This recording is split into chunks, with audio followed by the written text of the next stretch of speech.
Well, the Lady Vols captured their first season win on the year after a 97-47 final over ETSU. I'm Paige Dauer inside TBA following that home opener win. But to be honest with you, I don't think I'm going to be spending much time talking about the positives, because this is one of those times where the tone of the post-game press conference does not at all reflect what the final score would indicate. I was really hoping tonight I'd focus mostly on Jada Civil getting her first career start because of what she was able to do against NC State, or how about Z Spearman, 24 points.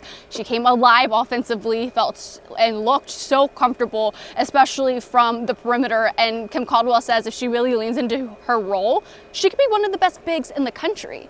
But I don't think, based off of what I heard in the post-game presser, that that's where the attention should go. Kim Caldwell could not be less pleased with her team. And she says, based on their response following their loss to NC State, she says, I'm not at all surprised by how much I did not like the performance tonight. You could look at the poor offensive rebounding. You could look at their shot selection from three. You could look at how stagnant they looked. And that's something, if you watched, we talked a lot about that in the post-game recap following NC State, where the game flipped on the head and where NC State was able to mount a 16-2 run, I believe it was, within like 3 minutes, erasing Tennessee's 10-point lead to get an 8-point lead of their own. And a lot of that became from stagnation from the Lady Vols and their refusal to box out.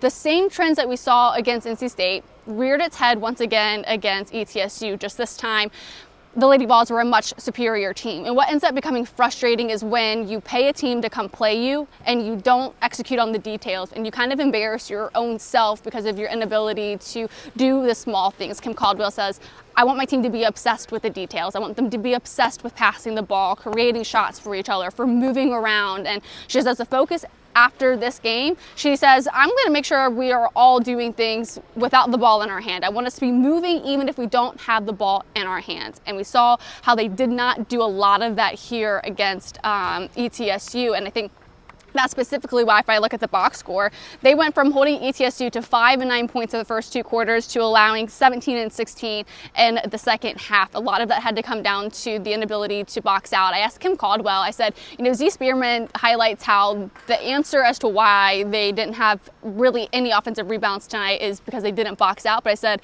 it's a simple answer, but why is it not a simple adjustment? And she says, it's on them.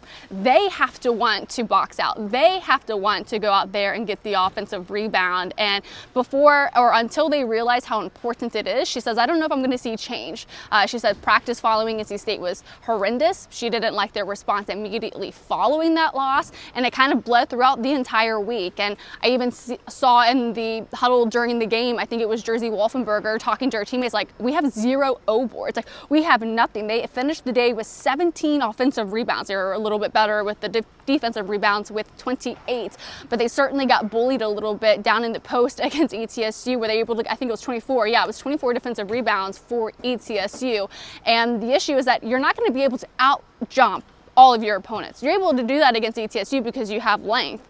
Against opponents coming up, you're not always going to have a size advantage. So getting back to the fundamentals of boxing out, to moving around, that's going to be key for this team. So it was honestly quite surprising just how candid Coach Kim Caldwell was with us, with her disappointment in the team's effort tonight. I'm trying to look at my other notes that she had because, again, just a little surprised what she had to say there. But yeah, I think I pretty much said everything. Just a little bit surprising, not too many positive notes following this game. Obviously, it was really nice at the end when Kaya Wynn was able to get a tough bucket and the bench erupts. See Spearman with her 24 points and the bench erupting as well for her. It's a very well-connected team. And that's the last point, if you're still with me, that I wanted to mention. I asked Kim Caldwell, I said, what players are you leaning on to avoid another horrendous practice? And she kind of like laughed, and she says, up until this point, I've been relying on Talaysia Cooper, Janiah Barker, and Nia Robertson. And she says, but at this point, anybody can step up, and she wants somebody to step up that will make it a difference, because she says at this point, if they don't, it's going to be a really long season.